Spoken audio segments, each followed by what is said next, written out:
Boys go to and fro in a pretty little row.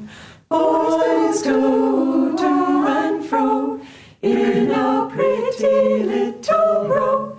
Boys go to and fro in a pretty little row. Boys go to and fro in a pretty little row. Boys go to and fro in a pretty little row.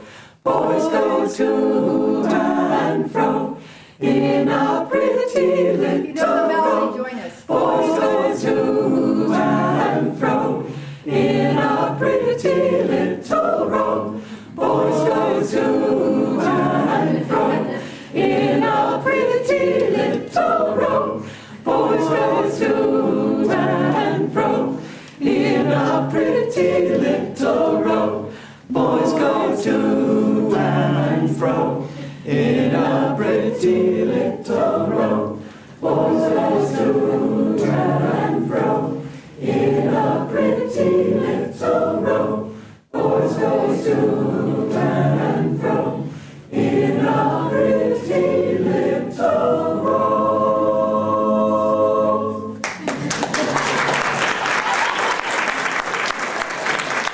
Good morning. I'd like to welcome you to Sunday service, and especially to our restorative yoga students and our Deepen Your Meditation, and also those on the web, and of course all of you on this cool, brisk Sunday morning.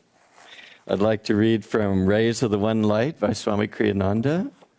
Our topic of this week is Reincarnation, the Spiral Staircase. Truth is one and I haven't introduced myself. Don't want to be presumptuous and think everybody knows who we are. My name is Naya Swami Bharat, and this is Naya Swami Anandi, and it's our pleasure to be with you today. Reincarnation, the Spiral Staircase.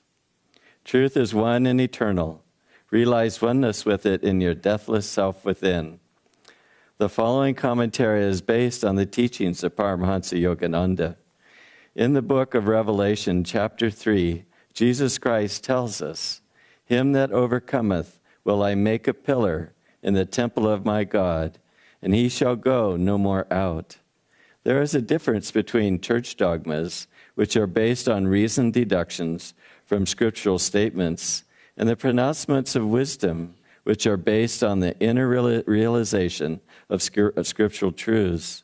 Reason, like a train, can only follow already existing tracks of human experience. Human memory, being short, is seldom able to cross back over the threshold of a person's present existence. Biblical references to previous lifetimes on earth are overlooked in the deductive process, and we find them therefore excluded from the body of official dogma. Nevertheless, such references exist. The Bible itself presents them, as does Jesus in this passage, not as abstract teaching, but as direct personal perception of truth.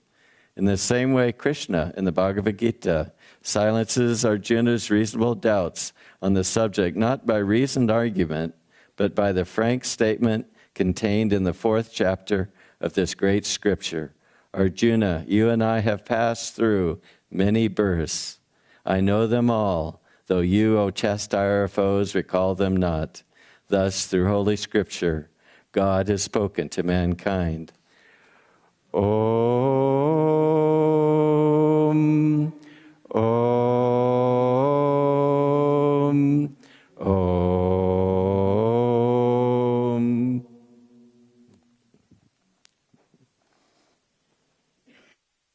Good morning, everyone. It's wonderful to be here together. Thank you for coming. I'd like to begin by reading from Whispers from Eternity, a book of poems and prayers by Paramahansa Yogananda.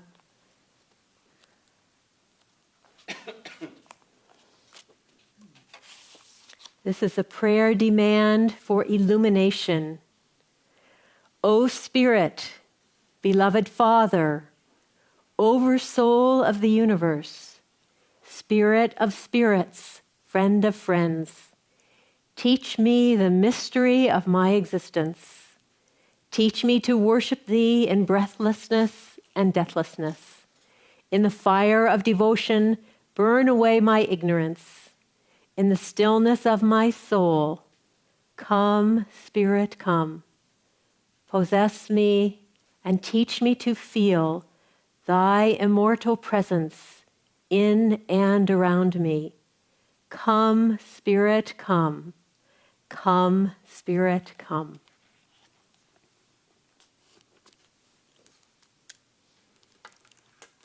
So, as we heard, this morning's topic is reincarnation.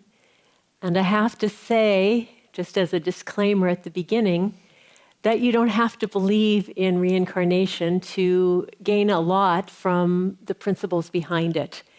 And so if you're not sure how you think about reincarnation, just relax. I think there'll still be something of value for you this morning. I first heard about reincarnation in junior high school. I think I was in 8th grade, and I took a comparative religions course in my Sunday school. And it actually was quite inspiring. It was the first time I'd ever heard of the Indian philosophy, and it really was thrilling to me. But they didn't do such a really good job on the reincarnation topic. And what I was left with was the fact that Hindus don't eat meat because they think that their grandmother might have reincarnated as a cow. And it seemed really, really quaint. Really unusual thought, just sort of like randomly, now you're a school teacher, now you're an eagle, now you're a fireman. It was like sort of bouncing around, and I didn't believe in it at all. But when I came to these teachings, I found that it was profound and very, very reasonable concept, that basically our soul is one with God. We're perfect even in this moment, but our soul has become attached to a body, and through that body we have to learn many, many lessons to be able to embrace the divine love, the unity with everyone that is our nature. And so this teaching is still, I have to say, a belief system for me. And what we say here at the Expanding Light is yoga means experience. Go by your own experience. A man came to Yogananda and he said, I'm an atheist. And I think that when people die, they die and there is no afterlife. And so it doesn't really matter what I do. And Yogananda said, well, that may be true. On the other hand, you don't know for sure that that's true. And there may be an afterlife, and it might be good just in case to pay attention to how you behave, because in case there is an afterlife, you'd like to be prepared. But he said also, if you behave in the right way, it's going to make this life a lot nicer. And that is the truth of it, that whatever we believe, these principles still hold. I remembered an experience that Bharat and I had that it was a kind of an interesting introduction to reincarnation. Swami Kriyananda, over the years, whether he's been living in India or Italy or here, from time to time would invite people over to his house to watch a movie with him. And it would be a way for him to relax with others, to provide an atmosphere of relaxation for everyone. And it also was a way for him to share vibrations in a nonverbal way so that he could send out love and joy and not have to be talking all the time. And so we were invited over to watch a movie called Lagan. And when we entered his apartment, of course, your first thought is just the vibrations of joy and the vibrations of love that are there, and you're just in that energy and feeling so uplifted by it. And then the movie starts, and it's quite a long movie, actually, and it's a Bollywood film. Very good, lots of singing and dancing, but it's the story of, it takes place in Victorian India when the English were in charge, the British Raj, and the evil British charged tax to the good Indian people on the rice that they grow. And this tax is very high, and these Indian people are very, very poor. They do a lot of singing and dancing, but still they're very poor. Happy. They're happy, but they're poor. And so they go to the British to ask if this tax can be reduced. And meanwhile, the British, who are very wealthy and pompous and nasty and don't do any singing or dancing, they say, they're playing cricket at the time. And so they challenge the Indians and they say, well, we'll play you a game of cricket. And if you win, you won't have to pay your tax for 3 years. And if you lose, you're going to have to pay triple the tax. Okay? So that pretty much ensures that they're all going to starve to death if they lose. So the stakes are very, very high. And the Indians don't know how to play cricket because they haven't learned. And so they have to learn and they're preparing and the tension is building and the excitement is building, and we're moving toward this point where the big game is going to happen, and will the good, wonderful Indians win or the evil British? And you're just kind of completely holding your breath and very, very excited. And at that moment, Swami says, well, I guess that's enough for tonight. Shall we watch this? And everyone in the room groaned because we realized we were completely invested in the movie. We had forgotten about why we were there, Swami's vibrations, all that stuff. We were like, who's going to win? Will the good guys win? Will the bad guys win? And we were just attached. We were so involved. And that is actually a really good description of what the process of reincarnation is. We are this pure soul. We're made of God's love. We're made of God's joy. And when we get in, and then we get into the little movies that we're given, and we get so involved. Will I meet my soulmate? Will I earn enough money? Will I get a good job? All those things, and we're completely locked in. And if we don't get what we want, we have desires, and those desires keep bringing us back again and again and again. And so this principle of involvement, investment, is part of reincarnation. And Yogananda told us the way out of it. He said, basically, if you do everything, he said, if you eat strawberry pie only to serve God, only to please God, you won't be attached to it. You won't be thinking, oh, this is a great strawberry pie, I really want more of it. You'll just be serving God with everything you do, and you'll be able to do it in freedom. So how do we do this? We start small. We rake the leaves, we wash the dishes, we try to feel like God's joy is coming through us as we do that. So we try to hold onto that vibration of freedom. And I was thinking that it's very interesting to me. We've known Swami Kriyananda, we knew him for over 40 years. Through the founding of Ananda, which was quite challenging for him, trying to work with people's all their different thinking, taking us through forest fires and lawsuits and many financial challenges.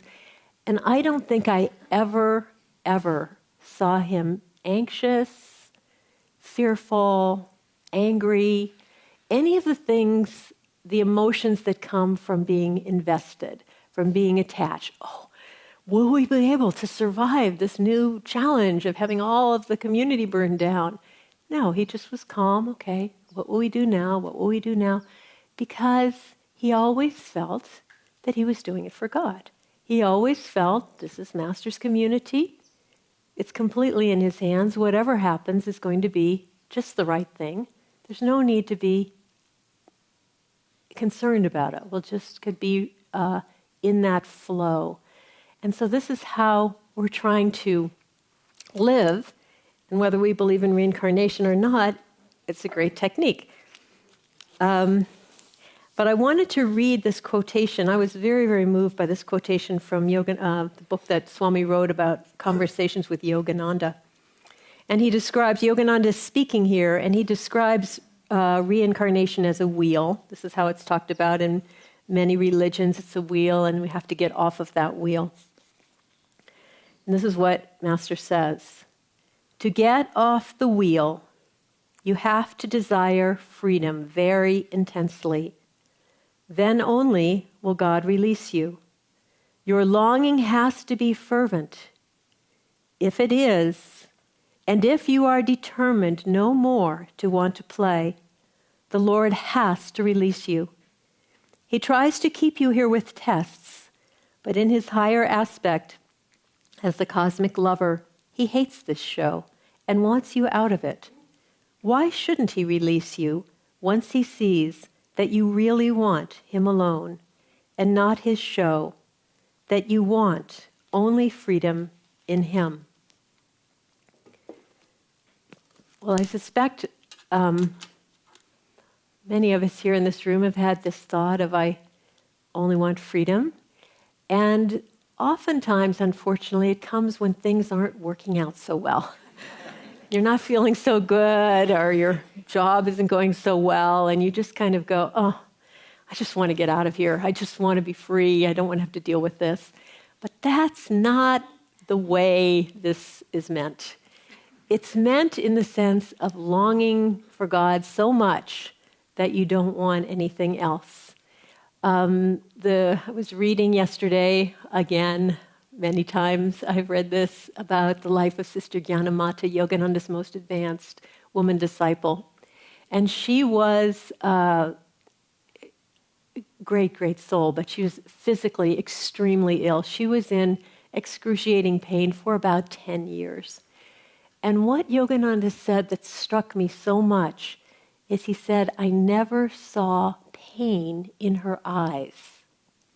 It wasn't only that she endured, it wasn't only that she never spoke about her pain, it wasn't only that she was always loving and kind to everyone around her, it wasn't even in her eyes that she was suffering. In her eyes was only devotion. And she was so focused on Yogananda that from her bed, because she was bedridden for many, many years, she would tune in to his Sunday services that he was giving miles away. And once he came to her and she said to him, I really liked when you said thus and so. And he said, oh, you heard that, did you? She just was living connected on that level.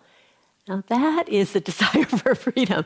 And we won't despair if we're not there yet. We'll just hold that out as a beautiful, beautiful direction, that we want to rise above what's given to us. Not that we quit the game. Oh, the game's too hard. I want out of it. But rather, how do I win the game? This is the hand I've been dealt by God. How can I win it? What is the lesson for me to rise above it? So I wanted to talk about 3 main things that can be helpful to us, whether or not we believe in reincarnation. And the first of these is positive thinking all the time. This is amazingly important. It sounds so trivial a little bit, but this is the positive pole in the body. This is the seat of where God lives within us. And when we are positive, when we say things positively, when we're kind, when we're loving, we align ourselves with the presence of God within us. Yogananda asked his congregation a question. I'm going to do it to you now. He said, I'd like you to close your eyes just for a moment and just let something pop into your mind. Won't be too hard, I'm sure. Okay, and now the question is, what popped into your mind? Was it a positive thought or was it a negative thought? And to pay attention and say, I want my default to be positive. I want myself to be pointing in a positive direction no matter what is going on. The glass is half full rather than the glass is half empty. Trying to align ourselves with that quality within us, because that's what's going to take us to freedom from reincarnation, yes, but to a lot happier, more wonderful life, because the seat of positivity in the body is also the seat of joy and happiness. The other thing that sounds like the same thing, but it's not, is to avoid negative thinking all the time. And that, I wanted to share something, actually, I'll just read it to you, that I've actually been working with from the Bhagavad Gita. For some reason, this struck me very strongly. This is from the Gita. Separation from other selves and from the absolute self is the delusion from which all other delusions arise. Separation. So actually, I've been using that word as a mantra. And you start to feel maybe anxious about something, maybe annoyed with something, maybe, I don't know what, frustrated, any type of negative sensation for any type of reason, and just say to yourself, separation, and see if you don't discover that the reason for that feeling that you have is that somehow you've separated yourself, either from another person, or you've separated yourself from the fact that God is coming to you in every part of your life, and you're acting like this doesn't count, this isn't from God, this is something separate. And try to say, okay, there is no separation. This is mine. I'm united with all of it, and I embrace it. It's a very, very powerful way to keep yourself in a place of freedom. There's another aspect of avoiding negativity that is a technique that we're going to do. The Indian teachings say, well, not the Indian teachings, this is the truth. We all know this truth. When the soul leaves the body, it goes out on an exhalation, okay? Person exhales and they're free of the body.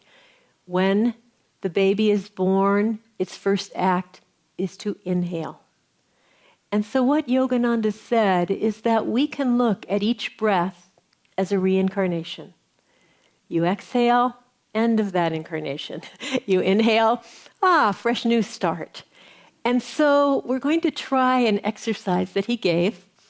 And if you would now, contrary to what I said before, if you would now bring something to mind that's negative in your life, could be just something inside of yourself or your negative response to something that's coming to you outwardly. And just take a moment. And what we're going to do then is I'll tell you first, we're going to exhale that negative thought, and then we're going to inhale the opposite positive quality. If you're not sure what the opposite positive quality is, you can always choose God's love, God's joy, God's peace. Those will all work fine. So let's just think of that quality, and we're going to inhale intense as we think of the negative quality, and then we're going to throw that quality out with the breath. Now, as you inhale, draw in that positive freedom.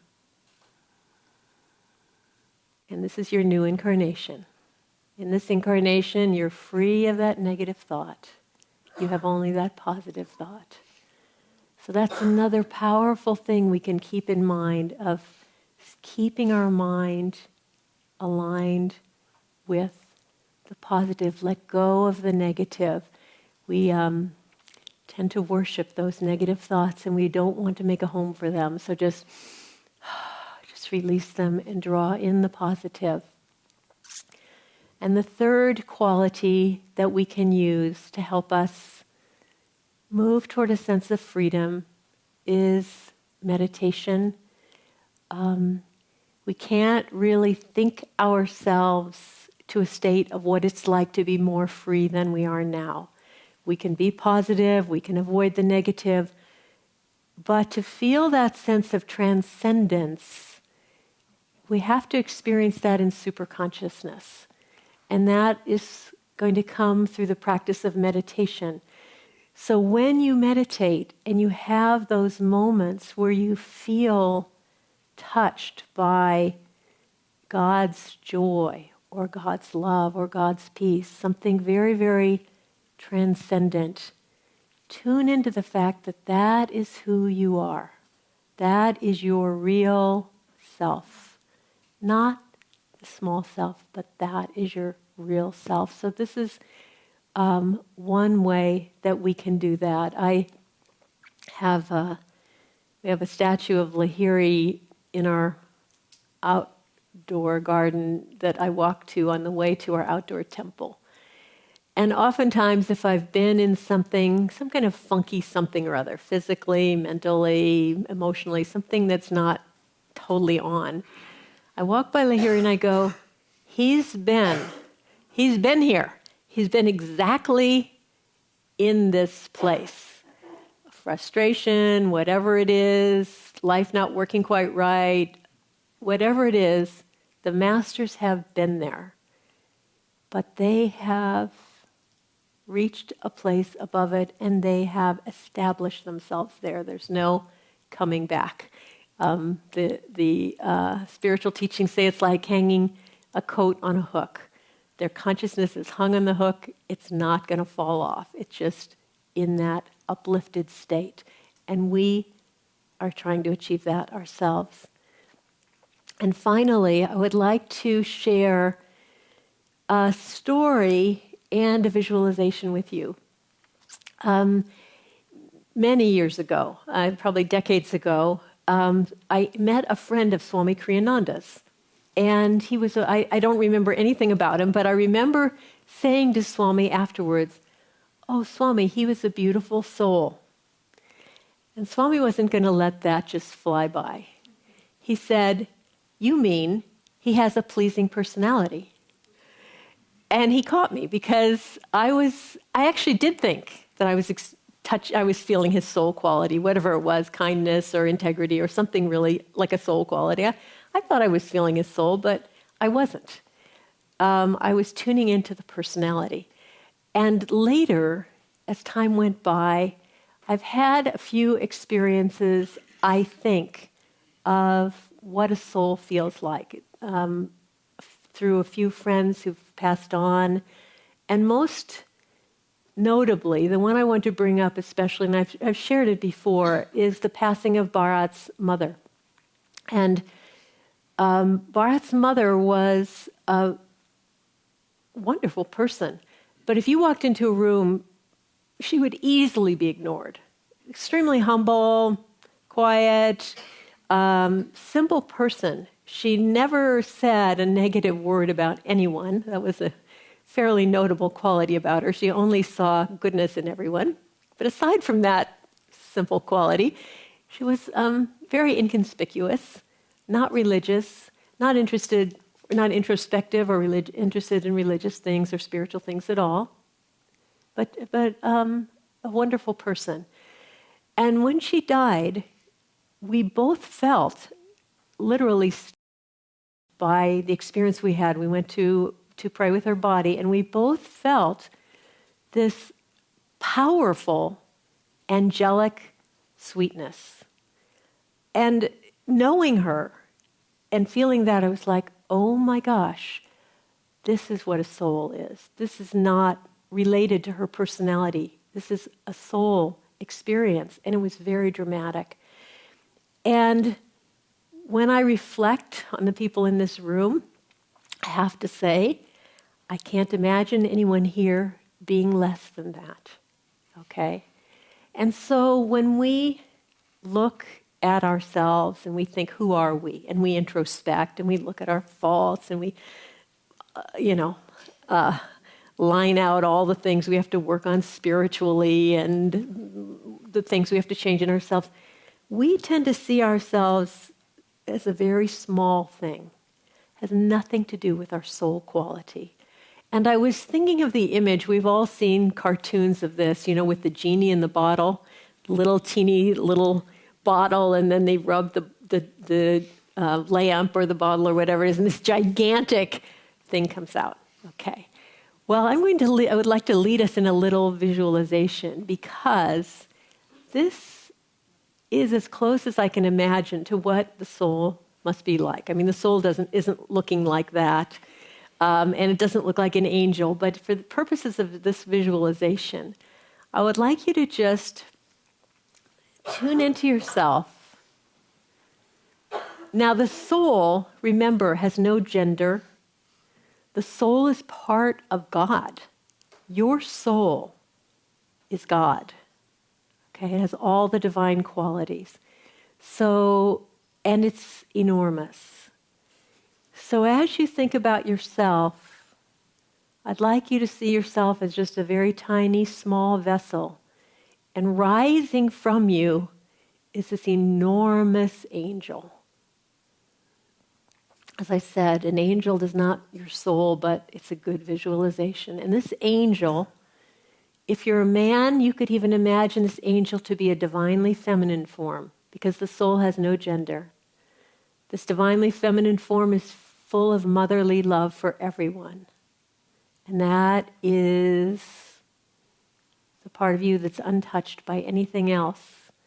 And if you're a woman, you could imagine what's coming out of you is this giant warrior angel. In my life at Ananda, I know many men who are divinely loving mothers and many women who are gigantic warriors. And just picture this huge warrior self coming out of you. And this self is powerful and free, untouched by any danger, untouched by drowning, not able to be drowned, not able to be burned by fire, not able to be injured by a sword. This is eternal. And this is our nature. And as we go through the process of living, we want more and more to practice being identified with this place inside of ourselves of freedom, of power, of invulnerability. What we practice is what we get good at. And if we want to leave this life in freedom, let's try to live in identification more and more with this freedom that is really who we are. In and out, above, about, below, 'tis nothing but a magic shadow show, played in a box whose candle is the sun, round which we phantom figures come and go. 'Tis all a checkerboard of nights and days, where destiny with men for pieces plays. Hither and thither moves and mates and slays, and one by one back in the closet lays. And that inverted bowl we call the sky, where under crawling cooped we live and die.